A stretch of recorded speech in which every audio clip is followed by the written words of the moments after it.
North Memphis, Bay Area, laid back hardcore music. They recorded my first song right down there in DJ Sound House. Mike in the closet, board. I don't think they had mixed boards back then. I don't know what we were recording on. DJ Sound volume there, man. Welcome to the Gat Dam Channel, man. You heard me. You got your boy Red in his joint. And I got another special guest in the building. Another Memphis pioneer on the producer scene. DJ Sound, what up, homie? What up, Red? What's going on? Man, nothing much, man. We finally got you in this joint, man. Look how long we've been trying to do this. Yeah, it's been a minute, boy. Man, we've been trying to do this for the longest, man. I'm just glad you were able to make it through, man. I sure appreciate you, man. I appreciate you. Definitely, Doc. Definitely. Hey, before we go in, man, how did you enjoy that concert I saw you at, man? The Isley Brothers and Frankie Beverly and Mays, man. You know what? I prepared myself for that show for a long time because I always have said I want to see the Isley Brothers and Mays, but I never thought that they would be at the same show together. Yeah. So that was a dream come true, man. I enjoyed that show. That was a good show, man. Me too, man. My wife and I both, man, we enjoyed it, man. Yeah. It was epic, you hear me? Yeah, so, yes, sir. Before we go all the way in, man, tell us about the very first time you recognized your passion for music, man. Go all the way back. All right, let's go all the way back when I was, man, young. I'm going to say probably about in my 6th grade going to the 7th grade, from Granbury to Trisman. From right there, I always had a passion for music, man, because my daddy always used to have these little card games and stuff all the time. Or on holidays, he just get in his groove and he always played records. Mm-hmm. And it rubbed off on me. Mm-hmm. And, when I left the 6th grade and went to the 7th grade, I joined the band immediately. Mm-hmm. And I was on the drums and it just went from there, from turntables to my dad. It was my daddy, man. Yeah. It was my daddy. It was my daddy. We don't hear that a lot, bros in the music game saying that they dad influenced them. So like hearing stuff like that, man. Name a couple of artists. I'm sure it was probably DJs and R&B, right? Or maybe rappers too, right? Yes. And like his main group was the Temptations. Oh yeah. So I heard a lot of Temptations, a lot of James Brown, a lot of all the music in that era. But them two there were the main ones, and they rubbed off on me. And matter of fact, right now today, I got all his records. Yeah. Every last one of them, and I used to go through them and make songs with certain samples off of them. You know what I'm saying? Because he had no use for them no more. I'm talking about 45s. 8, what's those? 8-track tapes. 8-track, yeah. Still got all this stuff. Oh, that's what's up, man. Hey, so if you was in a band, you was a drummer, percussionist, or whatever. I can see why you like James Brown, because that shit, man, the fucking drummer. Woo, on the one, you hear me? On the one. Yes, sir. On the one. So let me ask you this, man. A lot of guys say DJ. So let me ask you, were you ever an actual DJ? Correct. I was an actual DJ. I used to call myself Rapping C. Mm-hmm. Just plain Rapping C. Mm-hmm. Then I used to call myself, don't laugh at me, but I used to call myself Trans Sound C. And I just couldn't get that name right. Yeah, cause I used to DJ parties and shit in apartments in Ridgecrest, adults and stuff around the apartments to have me come DJ in their parties live on wax. I used to DJ little backyard parties for people, and I was an actual DJ. Man, I used to DJ at 21st Century Club. I don't know if you remember that. It used to be in Frayser down the hill from Ridgecrest. Years ago, man. Years ago. Damn, you just got memories. Yeah, Rodney and Joe Cooley performed there one time. Yeah. It was a couple of more artists. I think the Ghetto Boys, if I'm not mistaken, correct me on that. The Ghetto Boys performed down there. Okay. And yeah, I used to DJ at 21st Century Club, house parties, little parties in Ridgecrest. The adults around there used to want me to DJ their parties and stuff. Just, yeah, I was an actual DJ on wax record. Man, that's what's up. Let me ask you this then. So, if you can remember, what was your first piece of equipment as a DJ? And then we'll go into like producing. Okay. My first piece of equipment as a DJ was a turntable. Mm-hmm. I don't know what brand it was, but I used to always want a turntable. Mm-hmm. So I bought a real turntable. I used to put pennies on that motherfucker to keep it down, but it wouldn't jump when I scratched on records, and rubber bands, tape, or whatever to keep it on there. But a turntable, and I used to always want another turntable. Mm-hmm. And I finally got that other turntable. They was mix match. You know what I'm saying? They didn't match up. Then I finally got a mixer. Yeah. Yeah. And then I started from there. I got me some headphones. I got me some speakers, and just pieced it up. Everything was mix matching and all kind of different brands and everything, but I made that shit work. Damn right. Trust me, man. I feel you, man. I was the same way when I was first started making beats. So yeah, when you started making beats, what was some of your first equipment? When I started making beats, some of my first equipment was a cassette player. Yeah. A double cassette player. Mm-hmm. And I left that out on the equipment when I bought it too. Mm-hmm. I got Boss 660 beat machine. I think I done told everybody that. The drum machine, yeah. The drum machine. Shout out to DJ Livewire. May he rest in peace. He the one who put it together and programmed it for me to make them nice sounds on it. And I had bought them beats, man. Man, Livewire was something serious, man. I miss him, man. I need him right now today. Yeah, I remember Livewire, man. Mm-hmm. And I bought me a Tascam Porter 7 4-track. Yeah. Not knowing how to use this shit. Just going back here. Didn't nobody tell me to get this and that. And that was my first equipment. And I bought me a Gemini sampler. Okay. So I had a Gemini sampler, a Tascam Porter 7 4-track, and that Boss 660 B machine. Matter of fact, I still got a Boss 660 B machine and some shit around here laying around. Yes, sir. Hey, did you ever learn how to, I'm sure you did. Did you ever learn how to bounce tracks on that 4-track? I believe it. Yeah, I did. I learned how to bounce tracks on that 4-track thanks to Livewire. Okay, yeah. Okay. Yeah. He was man. He was ahead of his time, man. He was, man. He was. Yeah, because he talked very well.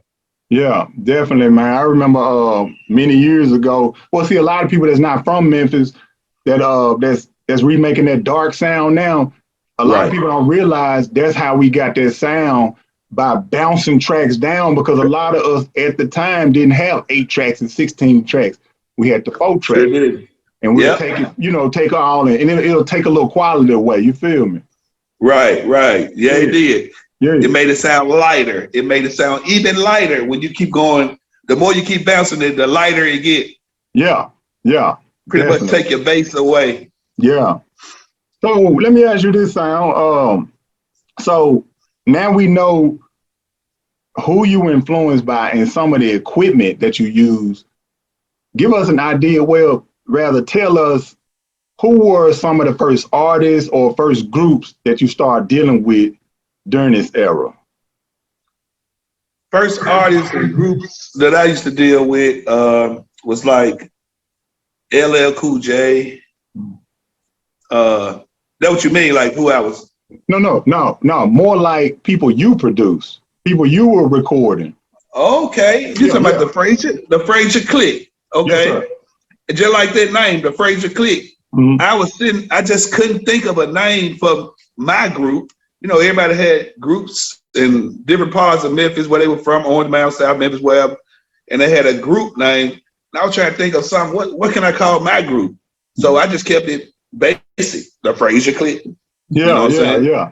I couldn't think of nothing else. That means if you from Frayser, you welcome to join. You welcome to get on, make the click bigger. You welcome to come to me and I'll see if I can make a track for you to rap on. And you know what I'm saying? So I had people like Juicy J and Juicy J and Project Pat cousin named Nigga Creep. I don't know if you heard of him. May he rest in peace. I had Dirty Red and Lil Babe, my two cousins. Okay. I had D the Unknown, that's my cousin. Okay. I had Player One and Bloody Bones. I had MC Money and Gangsta Gold. Two females. I had another female named Notorious. I had DON and Full Clip. Yeah. I had these four guys from Orange Mound named Boney Mac 380, Shorty Pimp, and Paranoid. I don't know where they are now. Wow. I had GB and Lil Yo, who is Yo Gotti now. I had Lil Noid coming in time to time, dropping on a couple of songs. I had Lil Blue. I had Big Devin, call himself Fat Daddy. I had Lethal Villain and Rob. That's pretty much it. I had a lot of motherfuckers. I just called it the Frayser Click. You know what? Whether you know it or not, you was ahead of your time because at that time, Frayser was like the country, man. You feel me? It wasn't like no big city. You feel me? It was right. I ain't gonna lie. On the city. Yeah. So all of the people you just named, are most of them still around, and how they doing? Everybody doing good. We lost Nigga Creep and we lost Full Clip. But peace to them, man. Yeah, and of course Livewire. I forgot about my guy Livewire and the Boney Mac 380, Shorty Pimp, and Paranoid. Those four guys from Orange Mound. I don't know where they are. I don't know if they're still around. I don't know if they went home. I don't know. But everybody else still here. Everybody else. Yeah, Lethal Villain is my barber. That's who chopped me up. Oh, so shout out to him. Yeah. I know you said Lil Bae and Dirty, your cousin. Dirty, and D the Unknown. And you said, what's his name? D the Unknown. Unknown, yeah. So all of y'all cousins? All this family, mama, sisters, and this and that, yeah. First cousins? First cousins. Oh, that's what's up, man. Dirty used to live right upstairs from me, about 2 doors down. Oh, okay. And I just can't really recall who Lil Bae is. I know a few of the guys. I think you said DON. I know DON, Livewire, whatever. Man, that's some real shit, man. You know what I'm saying? Like yes, sir. A click from Frayser, man, back in those times. You feel me? Because everybody else was screaming Orange Mound, Westwood, blah, blah, blah. But you were able to put Frayser together, man, and do the damn thing, man. And that's what. And did I say Mad Man and Kiwi? If I'm not mistaken. Yeah, Mad Man and Kiwi. I'm trying not to leave nobody out. Yeah. So let me ask you something, man. Well, give us a visual of what it was like, man, back in those times recording some of these guys that you just named. Give us, just give us a visual for the folks that's not as old as we are and just how things went at that time. Okay, it was like a regular day in Ridgecrest. I was down there. I was already known as a DJ. Then I got my little equipment. I stepped my game up, and I was recording people like, honestly, to tell you the truth, I was recording Player One and Bloody Bones first. From the very jump, before I even started recording my cousins. And they still around. Okay. Because Player One and Bloody Bones, all us went to school together, and they were just always there. They just saw me come up and get to where I was trying to be at. Yeah. And of course, Dirty Red, Lil Bae, and D the Unknown was my cousins coming over, spend the night or whatever and everything. And they was always interested in what I was doing, and they knew they could jump the gun because they were family. So, you know what I'm saying? Yeah. So they had access all day, all night with me. So they started filling in with me. But I had people like Player One and Bloody Bones, MC Money and Gangsta Gold, Nigga Creep, and I had those three always there because they lived in Ridgecrest. Oh, okay. Well, Nigga Creep didn't stay over there, but he was always over his cousin's house, so he was there all the time. So they always had first. That was like really my first little start offs. Dirty Red, Lil Baby, D the Unknown, MC Money, Gangsta Gold, Player One, and Bloody Bones, cause they lived in Ridgecrest.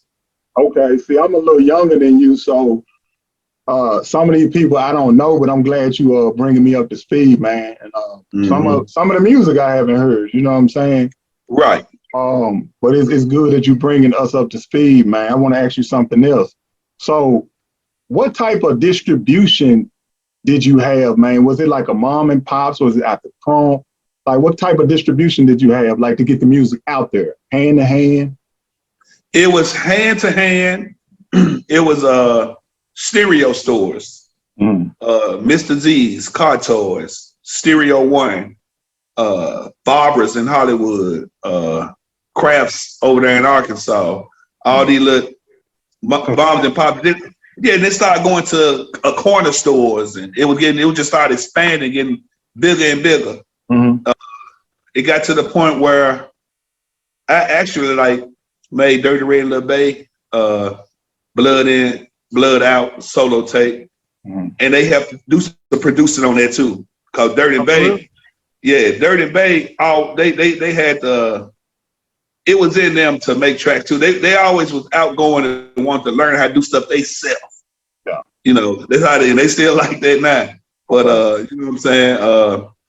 Me and Bay did a lot of work on some tracks, and Dirt touched up on some tracks, and Dirt and Bay did a lot of stuff together. And I'm losing the question you asked me. I'm trying to forget see where I was getting it. I was talking about the distribution. You was talking about how y'all had them in the mom and pop stores. Yeah, and we put them in places like that, and it blew up. But it was more at the trunk, hand to hand, stereo stores. Oh, that's what's up, man. That real grind. You hear me? I'm talking about for real grind. Hey, but go ahead. But I was getting at it got to the point where I made Dirty Red, Lil Baby, Blood In, Blood Out tape with them. MC Money, Gangsta Gold solo tape. Player One and Bloody Bones solo tape. It was like I make they solo tape, and I just kept it real. I gave them the master tape, let them run and get their own copies dubbed and stuff. We used to go to H&W Distributors. It used to be on Summer. The white boy named Stewart that ran it. And I think everybody went there. Everybody in Memphis that were doing around that time, from Paul and Jay, Squeaky and Zert. Don't give me the name of all the Memphis, but all of them. But we used to go there and get them distributed, and I kept it real. And I had them my master and say, go get y'all money. Go get your own tapes dubbed, Dirty Red in the Bay. You know what I'm saying? They did what they could with the Blood In, Blood Out underground tape.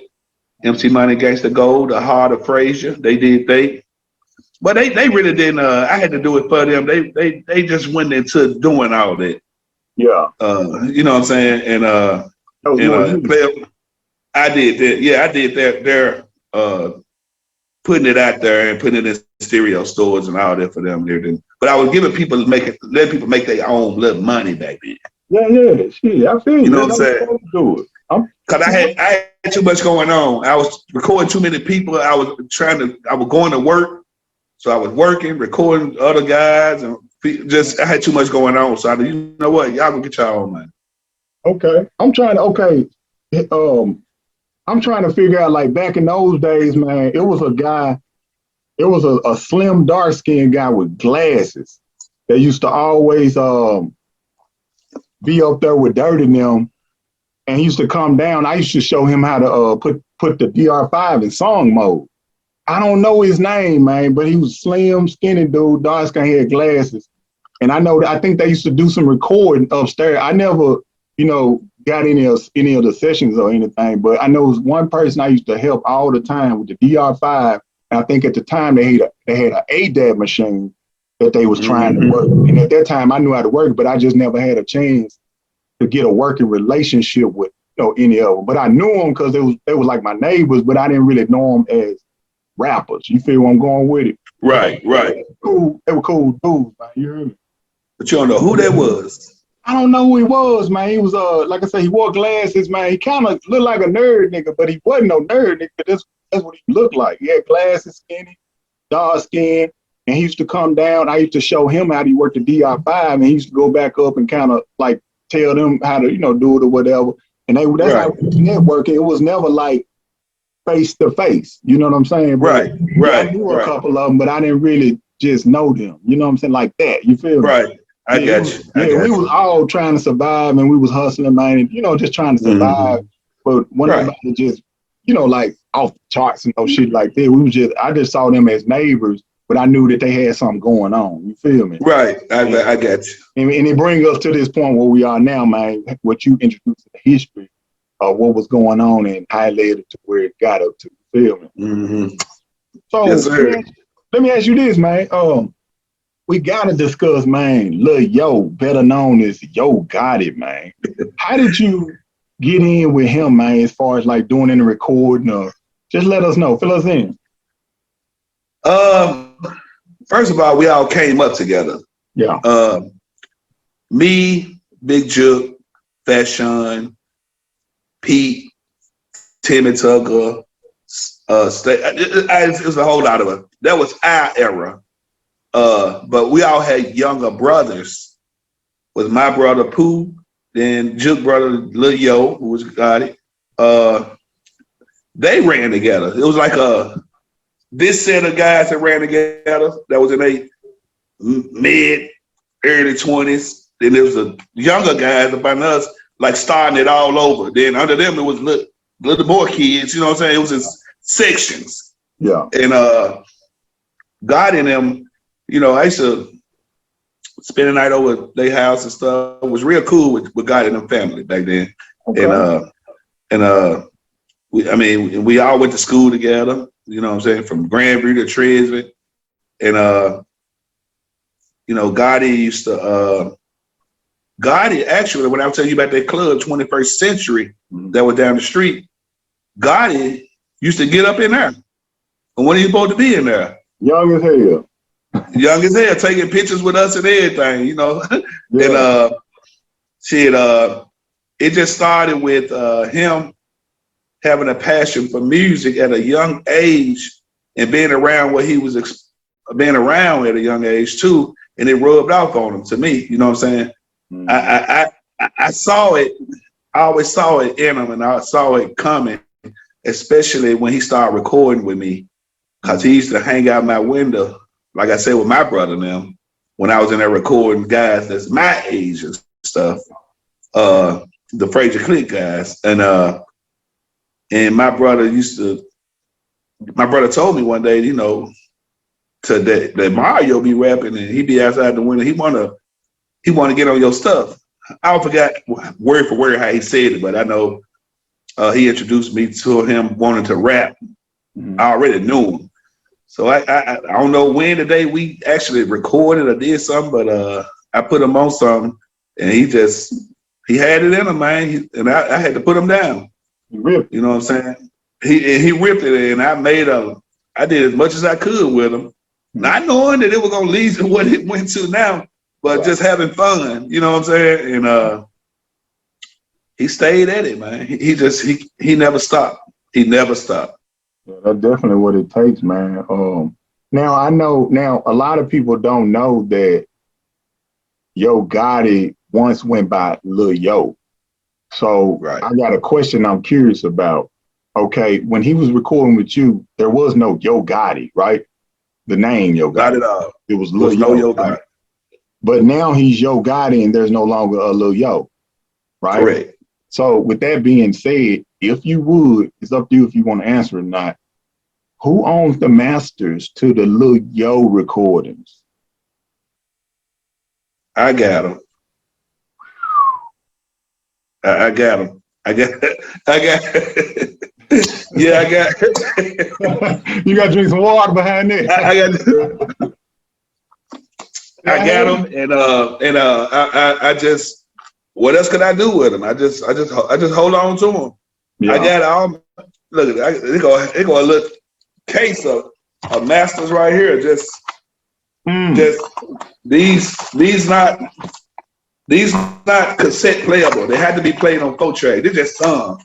Yeah. Man, I got some of my masters got lost over the years or misplaced or whatever, but the majority of them I still got them. I got you. That's a wonderful thing, man. You know I got a video I was talking about masters and publishing, and right. I put one out with Wendy Day. Yes, good video. I like that. Go back and look at it again, bro. You hear me? Yeah, but you know,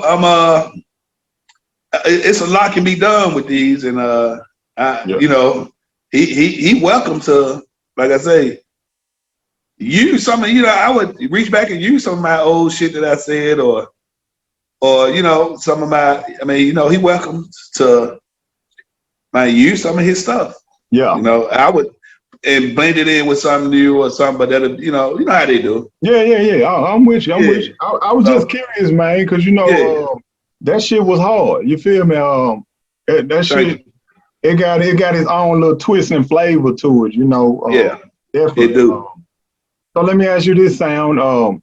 So which one of your projects got the most traction out of everything you put out? Like, what got the most traction? The most traction was me putting out my volumes.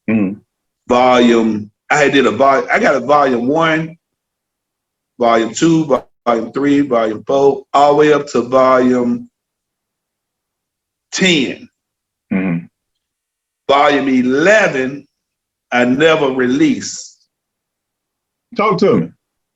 And volume 12, did I go volume 12? Volume 12, volume 11/12 was kind of combined. It was pretty much a lot of instrumentals. I never got people to rap on them. Certain songs they did rap on them that wasn't finished. And I never bought that shit out. So I'm sitting on that. I was just in the vault. It's just in the vault. But in between volumes 1 through 10, let me take that back. I did volume 1 through 10. Then I did, I didn't call this one a volume. I called it the new album, Broken Halo. Yeah. Which was another volume, really. Yeah. But I didn't call it volume. I called it Broken Halo, the album. Okay. And then I did the volume 12 with songs I never released. So that's how that went. Okay. Yeah. Okay. So, and then in between that, I did MC Money and Gangsta Gold solo tape. I did Player One and Bloody Bones solo tape. I helped with Dirty Red and Lil Bass solo tape. The Blood In, Blood Out one. They had another solo tape called Trying to Get In. And then, you know, Dirty Bay just kept going. They didn't stop. So they kind of branched off doing their own thing. Yeah. They did the what's the album? All About Their Money. They did, you know what I'm saying? They did their first album, All About Their Money. They produced From the Dope Game to the Rap Game. Yo Gotti first, I think, I'm gonna say it's his first actual nationwide CD. The one where he's standing in front of the car? Yeah. Okay. Yeah. Oh, okay. I think we produced that. They produced that. We did that at my house in Raleigh when I stayed in Raleigh, in my backyard, in the outer house. We produced that whole album. I produced one track on there with Bay. Me and Lil Bay produced one. Well, Lil Bay and Dirt, and I think somebody else, I want to leave them out, helped out on the album too. Okay. But Lil Bay and Dirt did majority of it. Me and Bay did the song Violated. So that's the only song that I touched up on that album. violated. Wow. Yeah, this history right here, man. You speaking history. Man, look, let me ask you this, man. Look, you know how you got the foreign guys that's imitating the old Memphis underground sound? I think they call it Phonk. What do you feel about that, man? How do you see that movement? Or do you know anything about it? Hit me one more time with that. I'm trying to. Okay, it's a movement. It's a lot of foreign guys, maybe like from Russia, Germany, places like this. And what they do is they pretty much take the old Memphis underground sound, that dark sound, and they remake it. And it basically sounds like some old Memphis shit, but they call it, I believe, Phonk. I know what you're talking about. Phonk. What you feel about that, man? Like, or do you feel anything? I actually love it. Yeah. I ain't gonna lie. I love it. They keeping the ball rolling, you ask me. Yeah. And I hear a lot of my shit up in there. I hear a lot of everybody else from Memphis shit up in there and how they twist it around, like you said, and call it that funk and all that. Yeah. I actually commented on that site before, but the response that I got, they didn't know who I was really. And I'm like, hey, y'all mixing my shit. You know what I'm saying? Yeah. I'm DJ Sound. Y'all playing. I got a lot of my stuff, but I don't think they got it or whatever. What I was trying to say or whatever. But yeah, I liked it. I loved it. I do too, man. I do too. You know what I'm saying? That shit bumping. You know? Yeah, I think it's wonderful. The first time I heard it, I thought it was some. I was like, damn, who is this? Yep. I really thought it was some '90s Memphis rap. Yep. And as I kept listening to it, I was like, who is this? And I saw. I peeped it out. I was like, oh, they preserving our shit. Correct. They preserving it. Yep. Yeah. Exactly. So, I definitely appreciate them for that, man. Yeah, me too. Before we cut out, Sound, man, let them know anything you need to know. Let them know, man. Just go in, man. Any last words, whatever. Just let them know. First of all, I want to send a shout out to my nigga Chad Blunt. Now, Chad Blunt, if y'all ain't heard of Chad Blunt is the next motherfucker for real in this producer shit from Memphis. The man is hard. He got a lot. Remember I told you, you got to get a shout out to Chad Blunt. DON, the one who used to rap with me. It's nerve-wracking music. That's the name of his music. DON putting it down. DON, another hard producer, you know what I'm saying? And these guys, like Chad Blunt always said, he always used to bump my shit back then before he even thought about producing. And he just bumped Memphis nigga shit, period. But he always made me stand out more. You know, that's my guy, good guy. DON producing his ass out. Want to shout out to Skinny Pimp. You know what I'm saying? Z-Dog. And DJ Spanish Fly. I never put this story out there. DJ Spanish Fly used to have a baby mama or wife, I don't know, in Ridgecrest back in the days. And me and DJ Spanish Fly, I always looked up to him. He used to always give us free mixtapes when he came out to it. If I run up to Spanish Fly, he's got a new master mix out.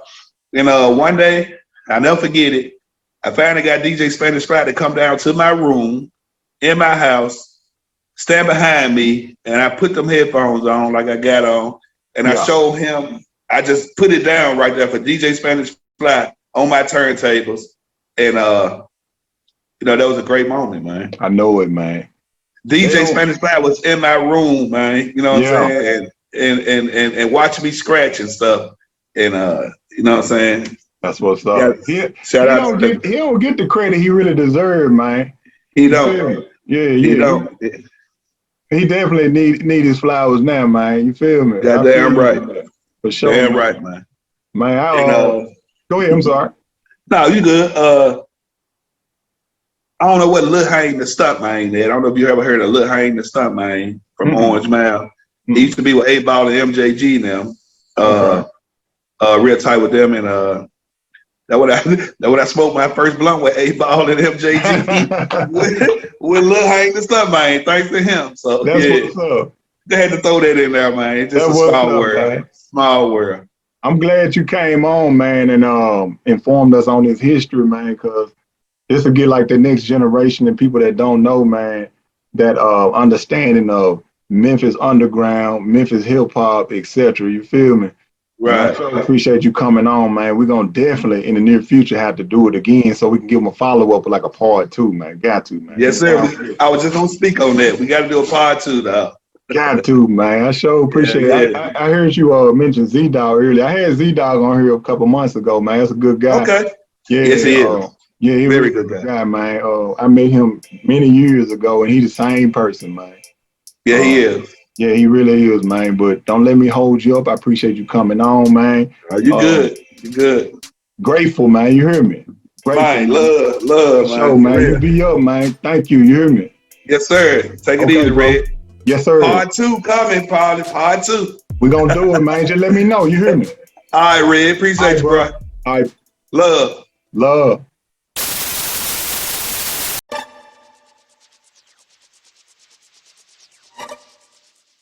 Rappers, independent artists, and singers, get your high quality beats right now. We got them. Super affordable no matter what your budget is. We have WAV files, MP3s, and stems are available. So go ahead and click the link down below and get them right away.